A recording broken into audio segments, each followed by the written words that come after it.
sebagai tanggung jawab kita sebagai putra Aceh gitu ya, kita juga harus memikirkan juga kampung halaman kita ya, Aceh.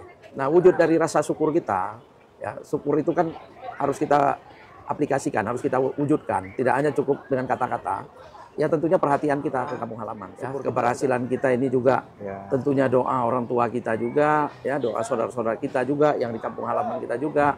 Ya tentunya sudah sangat wajar lah kita memikirkan kampung halaman kita. Kalau bukan kita siapa lagi? Gitu. Bagi masyarakat yang ada di Jawa ini kita sebagai kakaknya lah gitu. Karena kita banyak yang mengemongnya, kita yang apa namanya melawan Belandanya sampai yang lain semua udah dikuasai Belanda, tinggal Aceh belum. Sehingga tapi sayangnya tahun-tahun belakangan ini ya, itu mungkin dari tahun 70-an 80-an sampai hari inilah terutama kita bisa dibilang sangat tertinggal.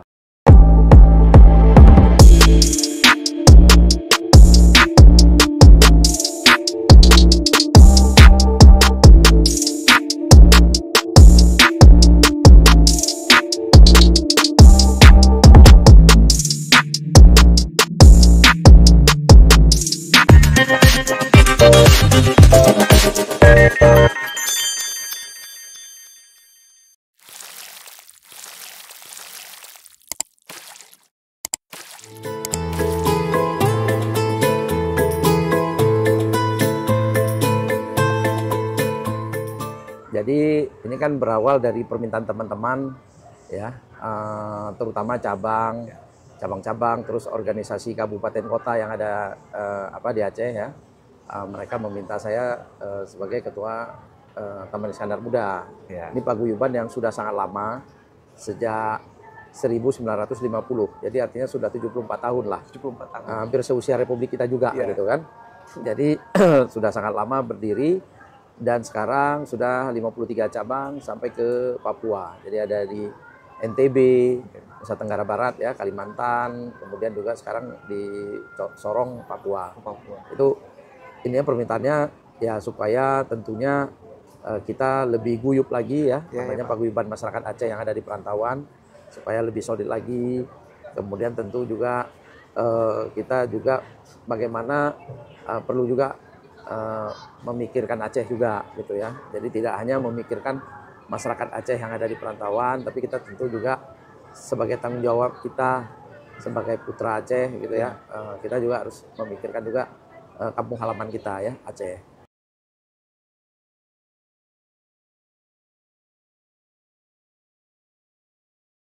Dan alhamdulillah selama ini kegiatan-kegiatan yang memang rutin itu sudah berjalan dengan baik ya. Kemudian juga termasuk penggalangan dana dalam berbagai kegiatan event ya, baik untuk zakat infak sedekah maupun kemarin kita sumbang ke Palestina. Alhamdulillah terkumpul lebih dari 400 juta ya. Kita sumbangkan juga ke Palestina lewat organisasi Mercy. Ya, kita serahkan kepada Mercy supaya bisa merenovasi rumah sakit Indonesia yang ada di Gaza yang porak-poranda diserbu oleh Israel. Nah, itu salah satunya. Yang kedua juga kita sedang menyiapkan tanah pemakaman. Jadi kalau ada masyarakat Aceh yang meninggal dunia tidak harus dibawa pulang ke Aceh gitu kan, bisa dimakamkan di sini gitu ya. Kita sudah menyiapkan tanah makam tersebut. Jadi insya Allah hal-hal yang bersifat sosial, keagamaan ya kita jalankan sebagai tanggung jawab kita lah. Sebagai pimpinan dari masyarakat Aceh yang ada di perantauan. Yang alhamdulillah terakhir juga tanggal 23 Mei kemarin kita juga mengadakan halal bihalal ya. Ini bukan cuma masyarakat Aceh yang ada di Jakarta atau di Jabodetabek, tapi kita undang juga yang di luar kota ya, di Bandung, Medan, bahkan dari Aceh sendiri ya, Malaysia juga, dari yang lain-lain dari luar Indonesia juga. Alhamdulillah sambutannya luar biasa, banyak juga yang tokoh-tokoh yang hadir, baik dari PJ Gubernurnya sendiri ya, kita ada PJ Gubernur Aceh, Pak Bustami, kemudian PJ Gubernur Bangka Belitung, Pak Safrizal juga hadir, kemudian juga DPR RI juga banyak anggota dewan, bahkan DPRA yang ada di Aceh juga hadir juga. Jadi termasuk juga PJ Wali Kota, PJ Bupati juga hadir juga, dan masyarakat Aceh tentunya yang hadir. Alhamdulillah kita ada buat event kuah blangong, ya itu kuah blangong itu masakan khas Aceh ya, seperti mungkin umumnya tahu kari kambing, kari sapi gitu ya. Nah, kemudian ada bazar kuliner. Nah, alhamdulillah acaranya termasuk juga kesenian Aceh juga ditampilkan. Ya. Kemudian juga artis-artis yang berasal dari artinya putra-putri Aceh lah, yang memang mereka ada di Jakarta ya. Alhamdulillah semua hadir lah. Dan itu sudah lama memang dirindukan oleh masyarakat Aceh, acara bersama ya. Acara yang melibatkan seluruh lapisan masyarakat. Ya kan, alhamdulillah puluhan ribu yang hadir dan tidak ada kendala atau tidak ada masalah ya, bahwa masalah tentu pasti ada yang kecil-kecil ya, tapi yang secara garis besarnya bisa dikatakan acara berlangsung dengan baik dan lancar lah.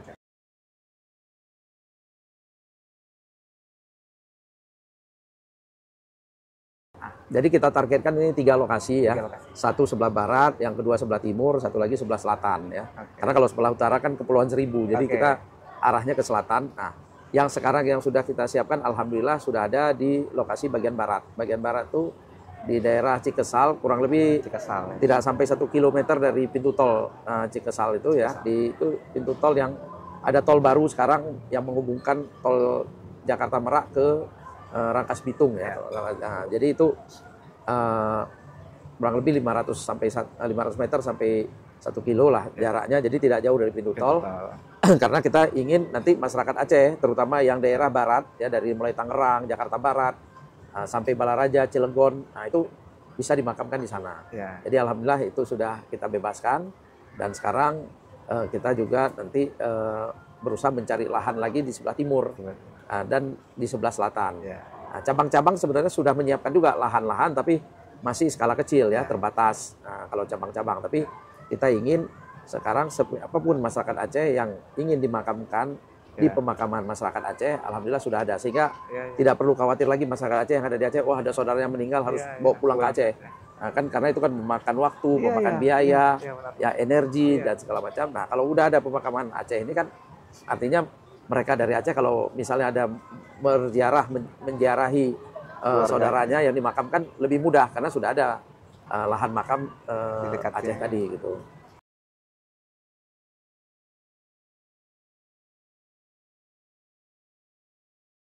Yang sudah kita bebaskan sekitar 2.000 meter. Lumayan luas ya. 2.000. Dan itu sudah ada yang lain juga ikut membebaskan. Jadi kita insya Allah bisa bergabung, dan target kita memang kalau bisa lebih besar lagi lebih bagus ya. Kita tetap akan kita pertambah. Ini kita sekarang coba mau bebaskan lagi lahan yang di sebelahnya itu untuk kita jadikan pesantren. Nah, jadi kalau ada pesantren tahfiz Quran, nanti mereka anak-anak mengaji sambil menjaga atau merawat makam Aceh itu keinginan kita lah kira-kira begitu. Dan kita ingin bekerja sama dengan Pemda Aceh juga, karena kalau kita sendiri semua kan jadi agak berat. Karena Pemda Aceh juga berkepentingan, ya kan? Karena selama ini Pemda Aceh juga ikut membantu untuk pemulangan jenazahnya. Nah, jadi karena itu kita ingin ya ada partisipasi dari Pemda Aceh dan pemerintah daerah Aceh, sehingga daripada biayanya terlalu besar untuk memulangkan jenazah, masyarakat Aceh bisa lebih baik dimakamkan di sini gitu. Jadi mudah-mudahan kalau ada terjadi kerjasama bisa lebih luas ya, bisa di beberapa lokasi lagi gitu, bisa dibantu. Ini yang sedang kita jajaki sekarang ini. Tapi paling tidak kita mulai dulu dari kita, dan nanti pemerintah daerah Aceh tinggal melihat oh ini sudah jalan, dan mudah-mudahan polanya bisa kita aplikasikan lagi di daerah-daerah lainnya juga.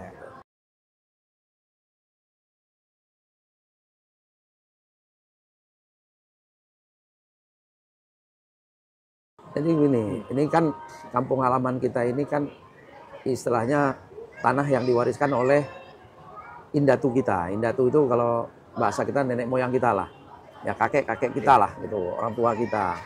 Jadi walaupun orang tua saya sejak muda sekali sudah merantau, ya, saya sendiri juga lahir di perantauan, jadi tidak tinggal di Aceh, tapi kita merasa terpanggil, ya karena bagaimanapun ada rasa tanggung jawab kita. Toh saudara-saudara kita di situ juga, di sana ya, sahabat-sahabat kita, teman-teman kita semua banyak yang yang lahir dan besar di kampung halaman kita yang membutuhkan perhatian dari kita. Ya karena seperti tadi, memang yang merantau ini penuh perjuangan, ada yang berhasil, ada yang gagal. Yang gagal ada yang tetap tinggal, ada yang banyak mungkin pulang ya, pulang ke pulang. Tapi yang berhasil ini makin lama makin berkembang, makin berhasil. Nah, wujud dari rasa syukur kita, ya, syukur itu kan harus kita aplikasikan, harus kita wujudkan. Tidak hanya cukup dengan kata-kata. Ya tentunya perhatian kita ke kampung halaman. Syukur kita sudah diberikan sedemikian rupa oleh Allah Subhanahu wa taala. Ya, keberhasilan kita ini juga tentunya doa orang tua kita juga, ya, doa saudara-saudara kita juga yang di kampung halaman kita juga. Ya tentunya sudah sangat wajar lah kita memikirkan kampung halaman kita. Kalau bukan kita siapa lagi, gitu kan? Dan ini nggak usah nunggu kita sampai sudah sangat tua, sudah sangat katakanlah menjelang ajal ya. Kita harus ingat kampung halaman ya, selagi kita masih kuat, selagi kita masih bisa, ya kita harus perhatikan, karena memang apalagi daerah kita sekarang tertinggal dibanding daerah-daerah lainnya. Daerah lain juga bisa maju juga karena tentu dibantu oleh perantau-perantaunya juga gitu.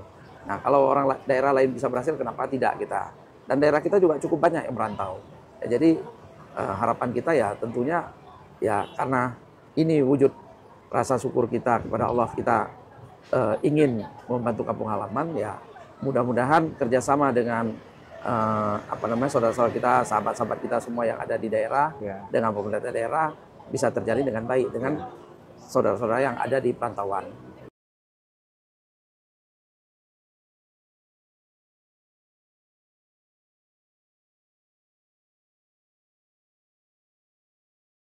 Alhamdulillah saya dididik oleh orang tua. Ya bagaimanapun dari sejak kecil kita ditanamkan. Ya. Saya dengan orang tua saya bahasa Aceh. Orang tua saya nggak mau kalau bukan bahasa Aceh, gitu kan? Supaya anaknya bisa bahasa Aceh, gitu kan? Kalau nggak hilang bahasa Acehnya kan. Jadi alhamdulillah, walaupun saya lahir di Medan, dari sejak kecil saya ditanamkan keacehan saya, ditanamkan keislaman ya. Agama kita harus mengaji, dan guru-guru ngaji saya pun ustadz-ustadznya orang-orang Aceh semua ya, mereka mengajarkan luar biasa juga. Jadi saya udah memang familiar, dan saudara-saudara dari Aceh kalau ke Medan itu biasanya selalu bisa dikatakan menginap di tempat kami. Dengan mereka juga saya berbahasa Aceh, tahu budaya Aceh, dan alhamdulillah juga setiap libur, setiap ada kesempatan saya selalu pulang ke Aceh, lihat Aceh. Walaupun saya tidak pernah tinggal di Aceh, ya, tapi karena orang tua kita dari kecil menanamkan itu, dan teman-teman orang tua saya lihat juga begitu. Mereka juga sangat kompak di Medan itu. Ya bagaimana menanamkan kepada anak-anaknya supaya betul-betul ada kecintaan kepada Aceh, kampung halaman. Sehingga walaupun kemudian saya tinggalkan Medan, kemudian saya kuliah di Bandung, kemudian sekarang saya tinggal di Jakarta, tetap saya ingat kampung halaman, dan bahkan 15 tahun terakhir hampir setiap bulan saya pulang ke Aceh. Ya kan, jadi bisa dikatakan karena ini darah daging kita, ya kita juga rasanya di dunia ini apa sih yang kita perlu perjuangkan? Kan tentu yang kita perjuangkan kan agama kita, bangsa kita, ya Indonesia ini kita perjuangkan. Tentu juga daerah kita harus perjuangkan juga. Jadi kalau ada sesuatu yang diperjuangkan, rasanya hidup ini lebih berarti. Nah, jadi kita ingin hidup kita lebih berarti aja sebenarnya. Nah, inilah kenapa kita harus peduli gitu ya. Itu kira-kira.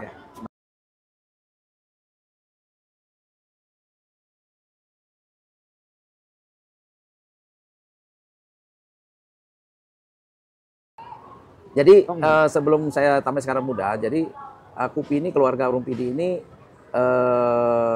saya 2017 ya diminta sampai 2022 kemarin itu sebagai organisasi masyarakat perantauan dari PD. PD ini salah satu kabupaten yang ada di Aceh.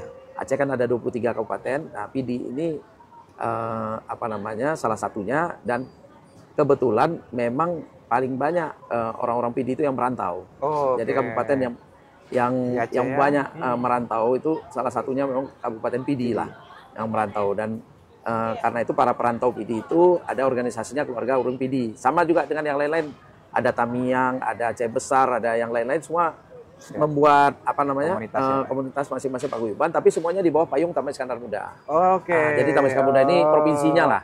Kalau ini kabupaten-kabupatennya. Nah, saya kebetulan pada saat saya periode kedua di keluarga Urung PD sebagai ketua, diminta sama teman-teman untuk jadi ketua Taman Iskandar Muda. Jadi ya yang tadinya kabupaten, sekarang saya ngurus seluruhnya gitu. Nah itu memang kebetulan juga karena memang tadi saya sebutkan orang-orang PD itu banyak merantau, ya memang banyak hal yang kita lakukan, dan alhamdulillah juga kita juga tiap tahun beberapa kali pulang kampung, pulang ke PD, ya kita bantu PD lah waktu itu. Nah sekarang saya Taman Iskandar Muda sebagai ketua Taman Iskandar Muda, tentu tidak hanya PD yang harus saya pikirkan, tapi tentu seluruhnya Aceh lah.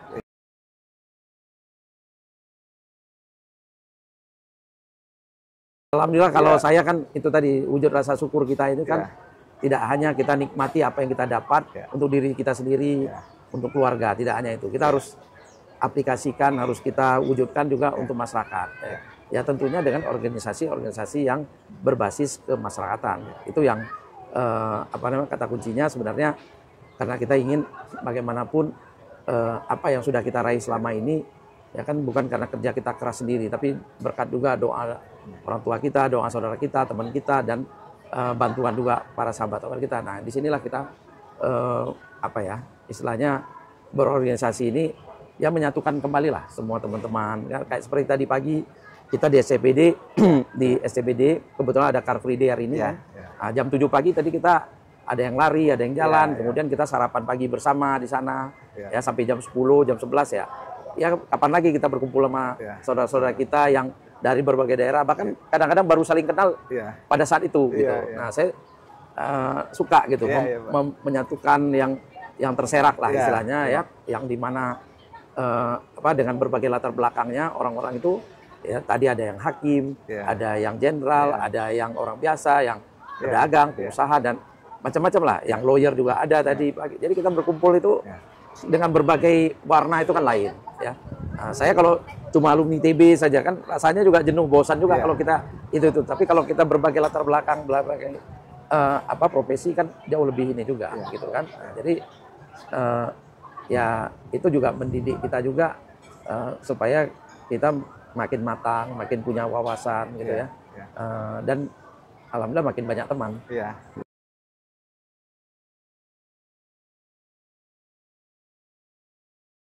Ya, dulu saya rintis pertama kali kan tentu karena saya dulu kuliah di ITB itu teknik kimia, saya lebih fokus kepada chemicals ya, bahan kimia gitu ya. Kita produksi sendiri, kita punya pabrik sendiri gitu ya. Tapi seiring berjalan waktu namanya pengusaha kan, begitu alhamdulillah itu berjalan bisa dengan sendiri, stabil.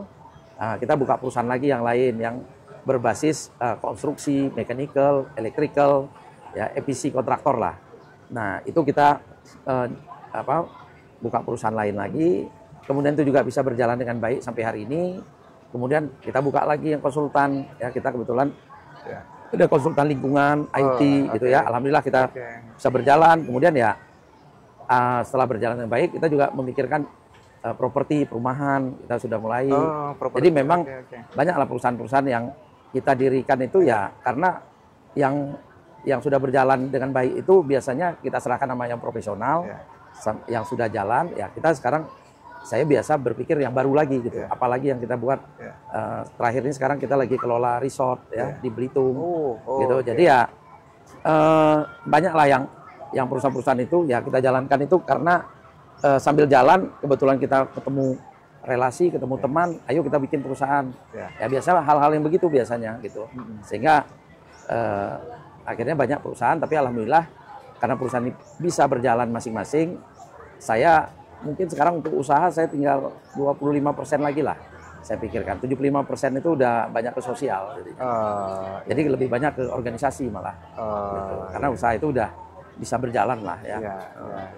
Ya, menarik.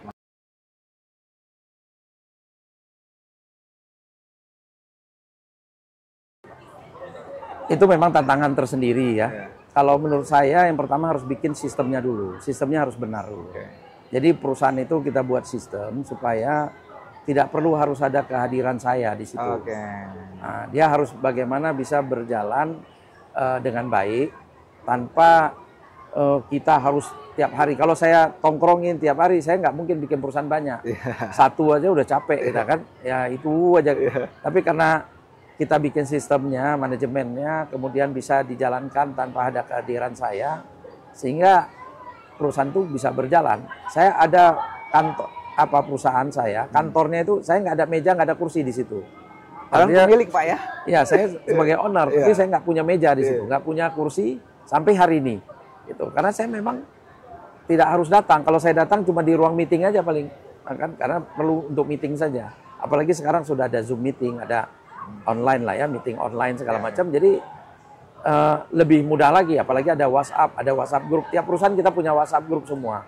Jadi kita tinggal mengatur lewat WhatsApp grup aja, kita sudah tahu apa yang terjadi ya. Kemudian masing-masing perusahaan itu juga dia punya grup masing-masing. Ada grup marketing, ada grup produksi, ada grup manajemen ya, manajemen. Nah, saya paling di manajemen saja gitu kan. Jadi semua itu bisa terkontrol ya dengan Sistem kita lihat WhatsApp aja sudah bisa kita tahu ya. Kemudian ya tadi saya bilang dengan sistem yang sudah kita bangun, kemudian bisa dijalankan. Memang kita pertama sekali harus kita rintis kita dulu gitu.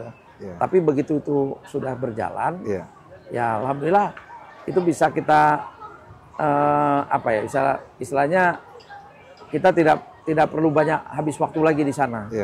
Nah, sehingga saya makanya kenapa bisa banyak waktu untuk organisasi gitu.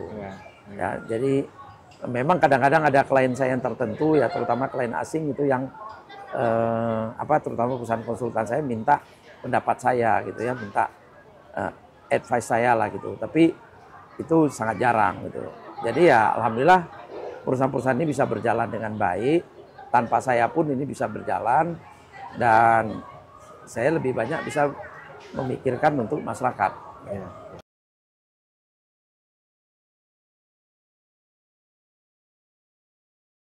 Ya, Aceh hari ini memang sangat berbeda dengan mungkin 100 tahun yang lalu ya, atau 150 tahun yang lalu, 200 tahun yang lalu. Jadi kalau dulu masa keemasan ya, zaman Sultan Iskandar Muda gitu, luar biasa. Kita punya hubungan dagang, hubungan militer dan yang lain dengan Turki dan negara-negara lain lah. Dulu kan Turki itu termasuk superpower gitu ya.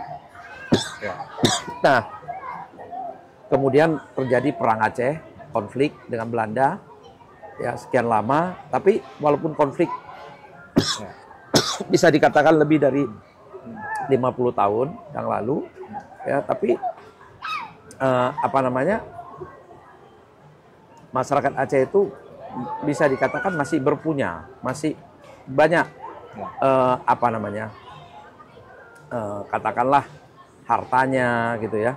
Makanya mereka waktu zaman-zaman awal kemerdekaan itu kita menyumbangkan pesawat ya, menyumbangkan kapal untuk republik ini gitu ya. Artinya kita bisa dibilang bagi masyarakat yang ada di Jawa ini kita sebagai kakaknya lah gitu.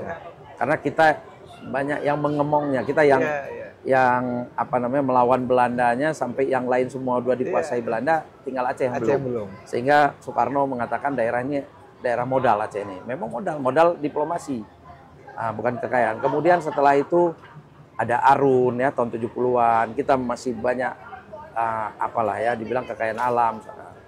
Tapi sayangnya tahun-tahun belakangan ini ya, itu mungkin dari tahun 70-an 80-an sampai hari inilah terutama kita bisa dibilang sangat tertinggal ya, bahkan dengan daerah-daerah tetangganya ya, seperti Sumatera Utara, Riau, Sumatera Selatan, apalagi yang lain-lain, kita jauh tertinggal sekarang ini ya, Aceh ini.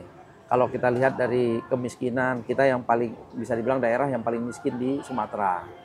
Tingkat pendidikan kita kalau nggak salah saya nomor 25 di seluruh Indonesia. Artinya pengangguran juga tertinggi di Sumatera. Ya. Jadi apalagi sekarang mulai angka kriminalitas juga mulai meningkat tajam. Ya, ada kasus narkoba, judi online dan yang lain-lain lah. Jadi kita melihat terdegradasi ya. Yang tadinya Aceh itu sangat maju, sangat kaya, makin lama makin tertinggal ya. Sebenarnya kita sudah mulai tertolong dengan dana otonomi khusus ya untuk Aceh. Kita anggaran daerahnya jauh lebih tinggi dibanding provinsi yang lain ada di Sumatera. Tapi kita tidak pandai memanfaatkan yang ada itu. Bahkan setiap tahun kita tidak bisa kita serap semuanya. Kita lebih sekitar 3 sampai 4 triliun yang harus kita bawa pulang ke Jakarta lagi, gitu. Artinya nggak dinikmati lagi oleh masyarakat. Dan membangun daerah tidak cukup dengan anggaran belanja daerah saja atau APBA kalau di Aceh ya, anggaran belanja Aceh yang dianggarkan oleh pemerintah pusat untuk Aceh.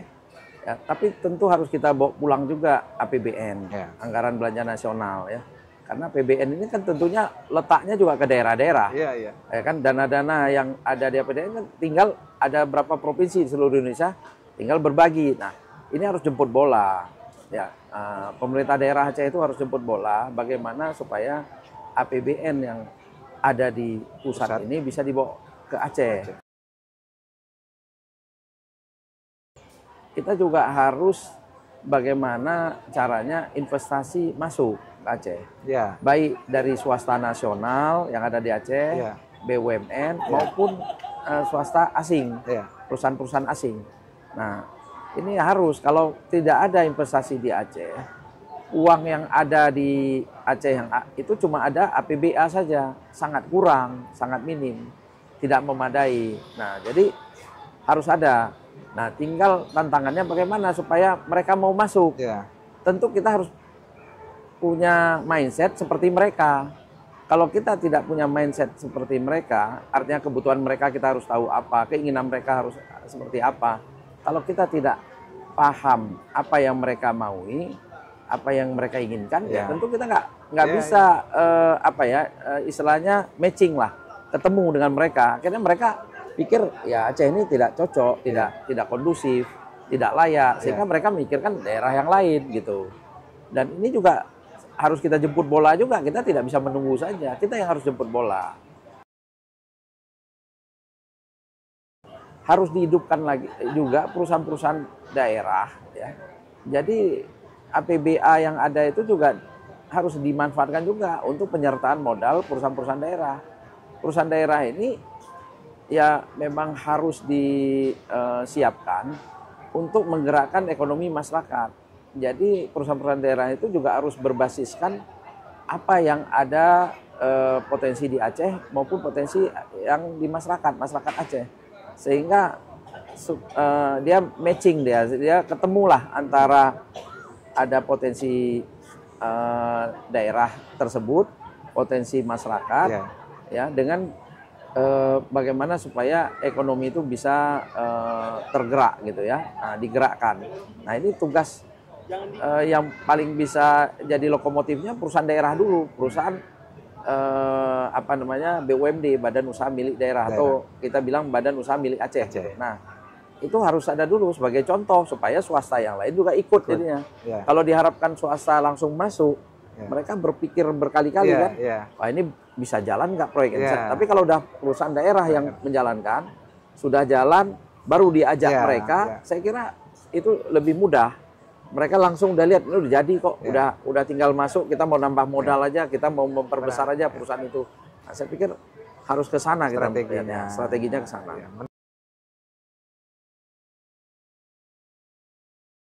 Ya, pertama pemimpin kita ke depan kita harapkan punya visi, punya visi jauh ke depan, ya bagaimana ya membangkitkan kembali lah, membangkitkan kembali bagaimana Aceh pernah jaya dulu, ya itu pertama harus ada visi ke sana. Bagaimana kita bukan hanya mengejar ketinggalan dari daerah lain, tapi kita harus malah lebih maju dari daerah lain. Nah, itu visi itu harus ada dulu.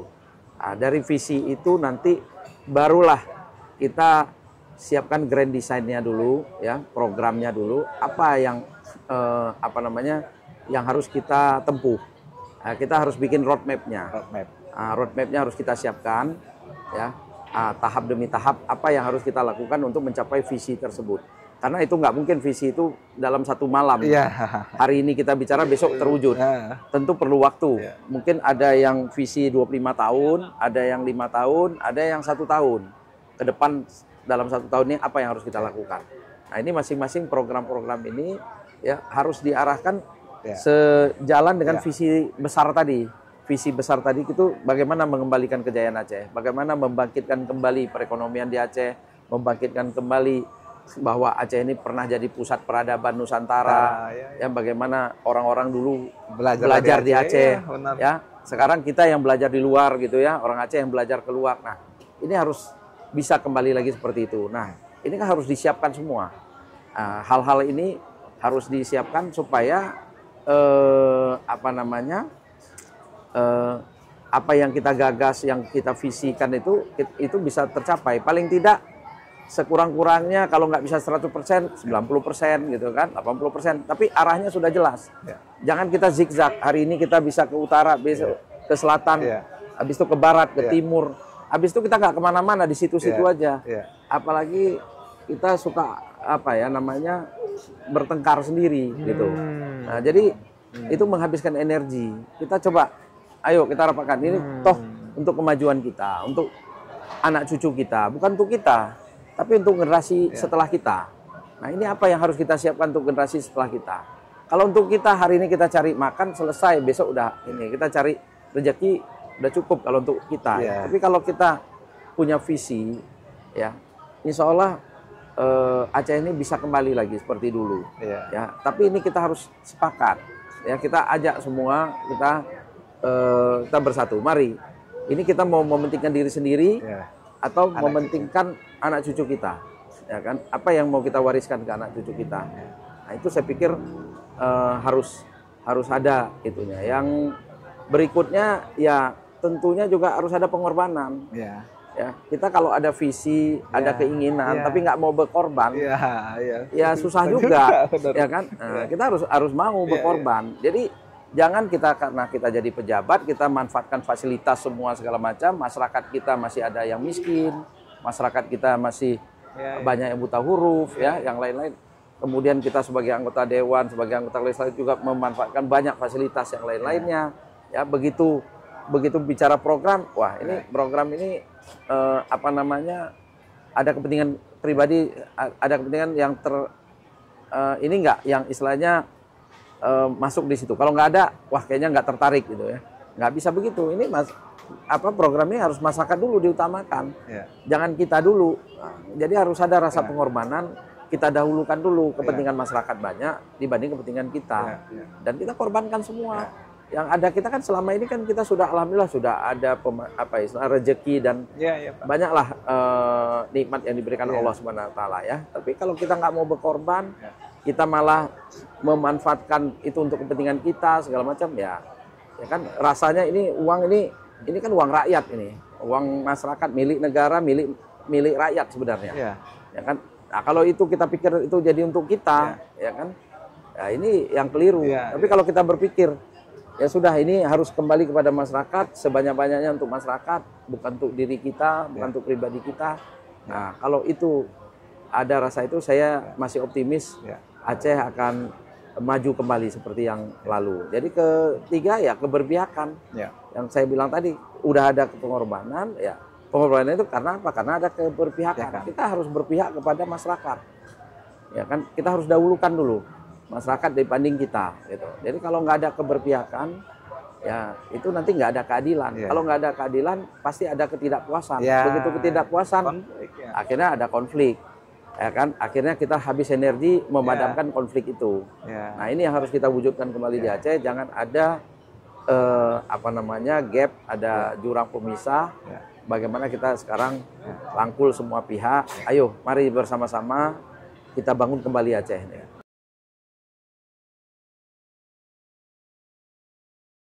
Saya melihat yang pertama, konsep otonomi khusus itu sebenarnya tentu kalau menurut saya bukan masalah bagi-bagi kue porsi-porsi berapa 30, 70 segala macam, tapi lebih kepada kewenangan menurut saya. Kewenangan itu ada di daerah, di Aceh terutama, karena dia sebagai otonomi khusus, ya tentunya berbeda kewenangannya dibanding daerah-daerah lain. Itu satu ya, artinya sehingga pemerintah daerah itu punya wewenang. Ya. Nah, kita anggaplah sekarang pemerintah daerah sudah punya wewenang itu misalnya memberikan izin atau apa misalnya. Artinya walaupun sekarang mungkin ada Kementerian SDM segala macam, tapi tetap Aceh ini dia punya kekhususan Perusahaan itu artinya pemerintah daerah Aceh bisa meminta ke pusat. Ini harus diutamakan nih, daerah ini harus diutamakan. Daerah ini diutamakan ini kan tentu ada dua. Satu porsi Provinsi Aceh ataupun Kabupaten Aceh, itu porsinya ada, itu yang sekarang biasanya ada dana otonomi khusus, dana alokasi khusus gitu. Yang satu lagi tentu masyarakatnya sendiri. Nah, masyarakat sendiri yang tentu yang perlu diutamakan masyarakat yang ada di lingkungan aktivitas itu. Dalam hal ini misalnya contoh pertambangan. Ya tentu masyarakat yang ada di sekitar pertambangan itu, karena dia merasakan langsung dampaknya, dan bagaimanapun itu kan tanah indatunya juga, tanah nenek moyangnya juga, tanah mungkin orang tua kakeknya. Ya kan, walaupun ini katakanlah tanah dan air itu milik negara, tapi kan mereka sudah hidup ratusan tahun di sana, ya. Apalagi dampaknya mereka rasakan langsung. Kalau namanya aktivitas pertambangan itu kan pasti ada dampak, polusi, dampak lingkungan lah. Dan mereka lah yang pertama-tama merasakan dampak itu. Tentu sangat wajar kalau mereka diutamakan, ya. Kita paham, tidak mungkin mereka masyarakat jelata yang mengelola pertambangan. Bahkan kalau perusahaannya abal-abal atau perusahaan nggak jelas juga nggak mungkin bisa melaksanakan itu, gitu kan. Tetapi yang bisa melaksanakan itu tentu yang memang perusahaan yang bergerak di bidang pertambangan, yang memang sudah siap dengan SDM-nya, sudah siap dengan teknologinya, sudah siap juga dengan finance-nya. Jadi kalau menurut saya harus 3 hal itu harus dipenuhi.